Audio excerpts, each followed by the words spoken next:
जो करना है कर लो। कितने दिन जियोगे, कितने दिन, आखिर जाना तो है ना कब्र में। कब्र में जाना, फिर मैदान महशर लगे। अल्लाह के हबीब फरमाते हैं हिसाब सबका होगा। हम इंसान है ना, इंसानों का तो होना ही होना है ना हिसाब।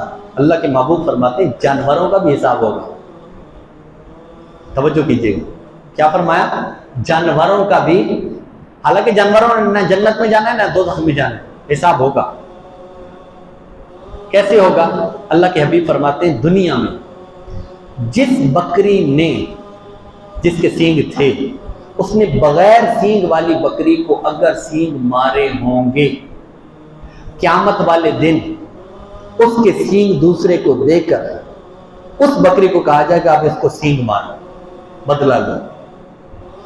वो बदला लेगी। उसके बाद महबूब पाक सल्लल्लाहु अलैहि वसल्लम फरमाते हैं इसके बाद उनको मट्टी कर दिया जाएगा, खत्म, उनका सिलसिला खत्म। लेकिन हमारा सिलसिला खत्म नहीं। हमने जाना है आगे, हमारे लिए एक जन्नत है, एक दोज़ख। ये दो घर हैं जिसने दुनिया में जलीलो ख्वार किया होगा लोगों को, सिर्फ चंद टक्कों की खातिर, चंद पैसों की खातिर, शोहरत की खातिर ये किया होगा। आगे क्या जवाब देगा?